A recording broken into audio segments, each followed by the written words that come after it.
بسم اللہ الرحمن الرحیم نحمدہ و نصلی علی رسولہ الکریم اما بعد۔ دوستو عزیزو، اللہ تعالیٰ قرآن میں بار بار یہ فرماتے ہیں کہ تم میں نیکی کرو تمہارا رزق بڑھے گا، تم فلانا کام کرو صدقات دو تمہارا رزق بڑھے گا، تم جو ہے اللہ کے استغفار کی کثرت کرو تمہارا رزق بڑھے گا۔ یعنی اللہ تعالیٰ بار بار ہر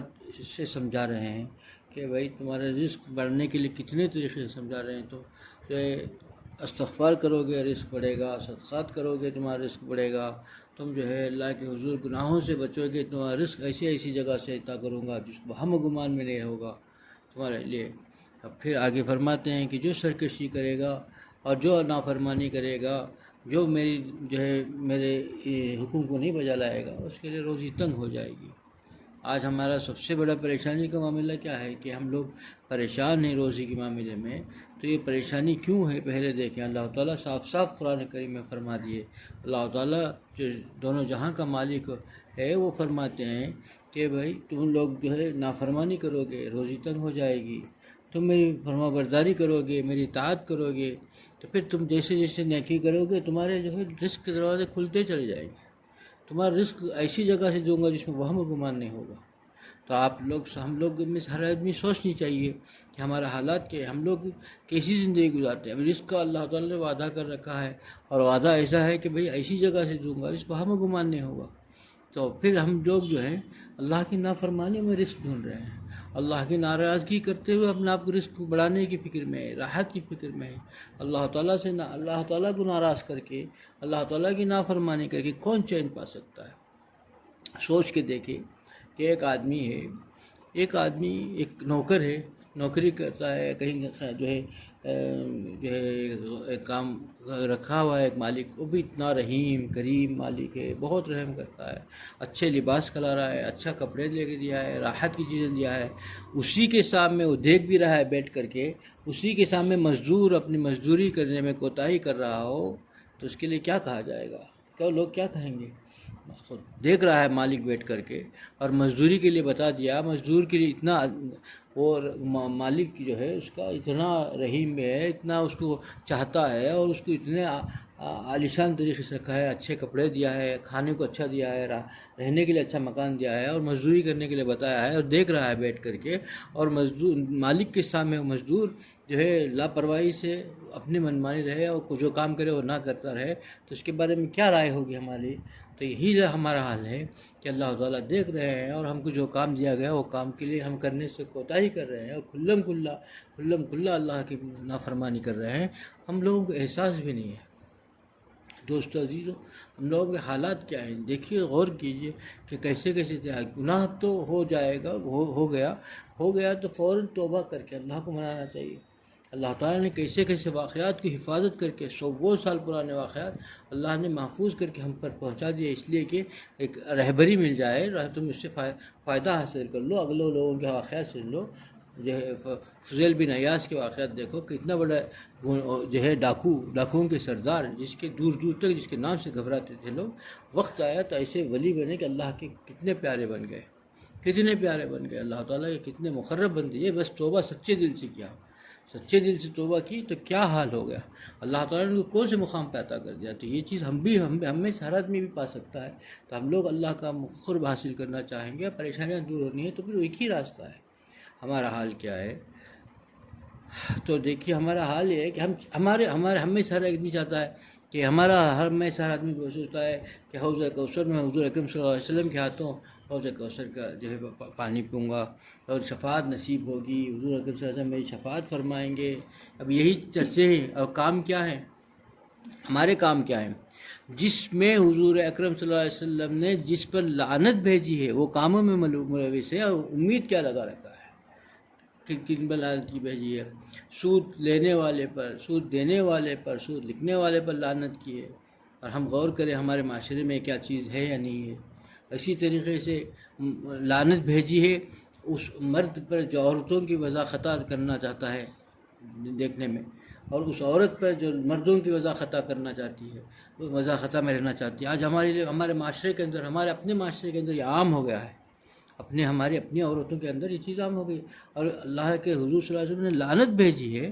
اب پھر امید کیا لگا رکھے ہم لوگ؟ لعنت بھیج رہے ہیں ایسے لوگوں پر، اسی میں ڈوبے ہوئے ہیں، اور پھر امید ہے کہ ہم کو شفاعت ہوگی، ہم کو جو ہے حوض کوثر سے جو ہے چشمے سے حوض کوثر سے پانی نصیب ہوگا، یہ امید لگایا بیٹا ہے۔ کیسا نادان ہے، کیسا نالائق ہے! دیکھیے یہ جو عقل ہے، عقل معوف ہو جاتی ہے گناہوں کی وجہ سے، عقل معوف ہو گئی، عقل پر پردہ پڑ گیا تو پھر سب کچھ سب میں آ جائے۔ آج دنیا کا سائنٹسٹ دیکھیے چاند میں پہنچ گیا، سیاروں میں پہنچ گیا، کیسے کیسے سیاروں کے وہ پہنچ گیا، سب کچھ ہو گیا، لیکن خدا جس دنیا میں وہ رہ رہا ہے اور جس چیز کے اندر وہ کھا رہا ہے اس کو نہیں پہچان رہا ہے، اس لیے کہ اس کا عقل معوف ہو گیا۔ کیا وہ کیا کم عقل ہے، بیوقوف ہے وہ سائنٹسٹ؟ بیوقوف نہیں ہے، لیکن اس کے گناہوں نے اس پر ایسا پردہ ڈال دیا، اس کے عقل پر ایسا پردہ ڈال دیا، پہنچ تو کہیں گیا لیکن ایمان نہیں ملا اس کو، ابھی ایمان کی دولت سے محروم ہے، کہ عقل پر پڑ گئی۔ یہی چیز تھی قرآن پاک میں اللہ تعالیٰ نے بتا دیا، جب یہ کفار مکہ کو کہا گیا تو انہوں نے یہی جملہ کہا تھا کہ ان کے جیسا کہ ہم بھی ایمان لے کے آئے، ان کو نیک جو ایمان لائے تھے ان کو پاگل سمجھتے تھے، کیا ان کے جیسے ہم بھی ایمان لائے ہیں؟ قرآن پاک میں اللہ تعالیٰ فرماتے ہیں کہ ان کے جملے کو نقل فرمایا ہے کہ وہ لوگ یہی کہتے تھے۔ آج ہم میں سے دیکھیے غور کریں کہ یہ جو پاگل ہیں، جن کا عقل ماری گئی ہے، وہ دوسروں کو پاگل سمجھتے ہیں، اچھی جو کرتا ہے اس کو پاگل سمجھتے ہیں، اور جو گناہوں میں ڈوبا ہے اس کو جو ہے ماڈرن سمجھتے ہیں۔ جو گناہوں میں ڈوبا ہوا ہے، جو اللہ کی نافرمانی کر رہا ہے، اس کو تو سمجھتے ہیں کہ ماڈرن آدمی ہے، یعنی آج کل ماڈرن معاشرے میں رہتا ہے، یہ سب جو ہے ماڈرن معاشرے کے لیے یہ سب جائز ہے، ان کے ذہن میں یہ ہے کہ بھئی آج کل کے دور میں سب چل سکتا ہے، اور یہ جو ہے جو اللہ کا نیک آدمی ہے اس کو لوگ جو ہے پاگل سمجھتے ہیں، بیوقوف سمجھتے ہیں، دخیانی سی سمجھتے ہیں، اور یہ سمجھتے ہیں کہ اس کا عقل ہی مارے گئی ہے، خود عقل یہ مارے ہوئے ہیں، اچھا ان کو اچھی چیزیں بری لگتی ہیں اور بری چیزوں کو اچھا سمجھ رہے ہیں، یہ ان کے عقل مارے گئے اور دوسروں کو برا سمجھتے ہیں۔ اس کی تو قرآن میں بتا دیا اس وقت کا حالات، کہ جب وہ کہا گیا، ان سے کہا گیا کہ تم دیکھو ایمان لاؤ، تو انہوں نے یہی کہا تھا کہ بھئی ان لوگوں کے جیسے، ان پاگلوں کے جیسے ہم بھی کیا ایمان لے کے آئے، یہی کہا تھا، ہم جو ایمان لے کے آئے تھے، ان کو نظر وہی آیا تھا، یعنی ان کے عقل مارے گئی تھی۔ آج ہمارا حال یہی ہے، ایسے ترقی تو خوب کر دیا، لیکن گناہوں کی وجہ سے دل اور دماغ ایسا پردہ پڑ گیا کہ محسوس ہی نہیں ہو رہا ہے، گناہوں میں ڈوبا ہوا ہے، اب پریشان ہے، گھر کے اندر پریشانی، آگے ایسے ہی حضور اکرم صلی اللہ علیہ وسلم نے لعنت بھیجی اس پر جس نے شوہر کے خلاف اس کی بیوی کو ورغلایا، اس کو جو ہے بہکایا، اس کو جو ہے دونوں میں نا اتفاقی پیدا کرنے کی کوشش کی، یہ چیز جو کیا ہے اس پر بھی لعنت بھیجی۔ اب پھر دیکھیں آگے کیا، آج کل معاشرے کے اندر کتنا عام ہے یہ چیزیں، کتنی عام ہے یہ ہمارے معاشرے کے اندر، یہ سب عام ہے، یہ سب ہو رہی ہے کہ بالکل ورغلانا، کسی سے بدلہ لینے کے لیے اس کی بیوی کو ورغلا کر کے اس کو بہکانا، ہمارے اپنے معاشرے کے اندر ہے، اور پھر لعنت کس کی ہے اور لعنت کس نے بھیجی ہے؟ سوچ کے دیکھیں کہ کہاں جا رہا ہے معاشرہ اور کیا امید لگائے بیٹھا ہے۔ توبہ کرنے کی ضرورت ہے، ہمارا معاشرہ دین سے تو دور اور اللہ کی بغاوت میں گزار رہا ہے، اور پھر امید تو بڑی بڑی لگائے بیٹھے ہوئے ہیں۔ ہماری امید یقین ہے کہ ہم کو جنت مل جائے گی، جنت میں بھی حوض کوثر سے حوض کوثر سے پانی ملے گا اور شفاعت ملے گی اور سب کچھ ملے گا، بڑے بڑے امیدیں ہیں، اور کام ایسے ہیں کہ اللہ کے نافرمان ہو، حتیٰ کہ اللہ کے نافرمان باقی اگر کر لے تو ان کو تو ایمان نہیں نصیب ہوا ہے، لیکن ایمان والا کر لے تو کتنی بڑی ہے۔ یہی اسی کے لیے مثال ہے کہ بھئی وہ اس کریم مالک کا جو نوکر، جیسے ابھی نے بتایا تھا کہ بھئی وہ اس مزدور کو کسی نے مزدوری میں لگایا، اس پر سب کچھ دیا، سب کچھ عطا کیا، سب کچھ دینے کے باوجود وہ اس مالک کا وہ نوکر مالک کے خلاف کام کر رہا ہے، نافرمانی۔ آج ہمارا حال یہی ہے، ہم نوکر ہو کر کے، اللہ کے مزدور ہو کر کے اللہ تعالیٰ کے حکموں کی عزوری کر رہے ہیں، تو پھر اللہ کی پکڑ ہم کو کتنی زیادہ ہوگی، سوچ کے دیکھیے۔ اللہ کو ناراض کر رہے ہیں، اللہ تعالیٰ تو لمحہ لمحہ ہم پر جو ہے اپنے کرم کی بارش، رحمت کی بارش ہم پر برسا رہے ہیں۔ دوستو عزیزو، ہم میں سے ہر آدمی توبہ استغفار کی کثرت کرے۔ حالات اتنے سنگین ہیں کہ اب آنے والے حالات کے ابھی سے آج سے آپ 2-4 سال پہلے طرف دیکھیے، بہت لمبا عرصہ نہیں ہے، 4-6 سال پہلے کا کیفیت حالات کیا تھے ہماری زندگی کے، اور ہمارے اب حالات کیسے ہیں، آنے والے 4-7 سال کے بعد کیا حالات آئیں گے، اس کو اب اچھی سے سمجھ سکتا ہے انسان، تھوڑی بھی عقل رکھتا ہے سمجھ سکتا ہے۔ اور اتنے برے حالات کے اندر صرف ایک ہی راستہ ہے، راستہ تو بتا دیا گیا ہے کوئی نیا راستہ ڈھونڈنا نہیں ہے، کوئی نئی چیز نہیں ہے، صرف ایک ہی راستہ ہے کہ خدا کی طرف لوٹ آنا ہے، اور جو بتایا گیا ہے شریعت اس پر عمل کرنا ہے، اور اللہ کو منانے کی فکر کرنا، سچی توبہ کرنا ہے۔ توبہ ایسی نہیں کہ بھائی چونکہ زبان سے تو توبہ ہے اور دل سے ساری اللہ کی نافرمانیوں کی طرف دل چاہتا ہے، سارے اللہ کی نافرمانیوں کو دل چاہ رہا ہے، اور وہی نے جو اللہ کے باقی دشمنان ہیں انہی کی طرف چاہتا ہے۔ سوچ کر دیکھیے کہ سب کچھ اللہ نے دیا ہے لیکن ایسی پریشانی کی حالت میں گزارتا ہے، کروڑ پتی ہے لیکن کھانا نصیب نہیں، کیسی تکلیف دہ زندگی ہے، سب کچھ رکھا ہوا ہے، یا تو اس کو ملتا ہے نہیں، ملنے وقت نہیں ہے، یا تو رہے تو وقت کھانے نہیں ہو رہا ہے، کھائے تو لذت نہیں ہے زبان میں، وقت بھی ہے تو وقت ہی نہیں ہے، کتنے لوگ ایسے ہیں۔ اور اب اس مالدار کے بارے میں کیا کہا جائے گا، اس کروڑ پتی ارب پتی کے بارے میں کہا جائے گا کہ وہ مال کا محافظ ہے، چوکے دار ہے، مال کا مالک نہیں ہے۔ مال کا مالک ہوتا تو استعمال بھی کرتا، سب فائدہ اٹھاتا، اتنی مال سب کچھ ہے، اب وہ چھوڑ کے چلے گا، اس کے بعد آنے والی اس کی کوئی دوسرا اس کا فائدہ اٹھائے گا۔ اتنا مال، اتنی سب کچھ ہے، یا عشرت کی چیزیں ہیں، اس سے کچھ فائدہ نہیں اٹھا سکا، کیوں؟ اس لیے کہ اللہ تعالیٰ کی طرف سے سزا تھی، اس کو نافرمانی کی سزا تھی۔ اور ویسی اب دیکھیے اللہ کے خاص بندے ایسے بھی ہیں جو بڑے عیش و عشرت کے ساتھ ہیں، بڑے راحت کے ساتھ ہیں، اور بڑی لذیذ غذائیں نصیب ہو رہی ہیں۔ غذا تو وہ ہے، دسترخوان وہی ہے، کھانے والے کا ذائقہ بدل گیا، کھانے والے کسی کو مزیدار لگا، کسی کو بدمزہ لگا، کسی کو پھیکا لگا، اس لیے کہ جو اللہ کا نیک بندہ ہوگا اور اس میں اس کو مزہ ملے گا، اللہ کا باغی جو ہوگا اس کو بے لذت ہوگا، مزہ بے لذت چیز رہے گی، کوئی لذت ہی نہیں اس میں، کسی چیز میں نہیں۔ اب ایسا حال ہے کہ کروڑوں روپے، اربوں روپے ہیں، ماہانہ اس کے آمدنی لاکھوں میں ہے، اور پھر بیچارہ کیا کھا رہا ہے کہ دال سبزی کھا رہا ہے، کیونکہ بول رہا ہے کہ ڈاکٹر نے منع کر دیا کہ کولیسٹرول ہے، تم یہ نہیں کھا سکتے، تم کو شوگر آ گیا ہے، پھل نہیں کھا سکتے، میٹھا نہیں کھا سکتے، اب تم کو یہ تکلیف ہے، ٹھنڈی چیزیں نہیں پی سکتے۔ اب بتائیے اس سے بڑا محروم کون ہوگا، اس سے بڑا بدبخت کون رہے گا؟ بھائی سب چیزیں بھی دی ہے، پھر کچھ کھا نہیں سکتا، یہ سزا ہے۔ اب پھر دیکھیے دوسری طرف اللہ کے خاص بندوں کو ہر نعمت کھا رہے ہیں، کوئی بیماریاں نہیں، بیماریاں ہیں بھی تو کوئی نعمت کو فرق نہیں پڑتا، اپنی جگہ پر ہیں بیماریاں، اب وہ چیزیں نہیں، منع نہیں ہے، سب کھا رہے ہیں، سب دیکھیے اب آپ اپنے آنکھوں سے دیکھ سکتے ہیں۔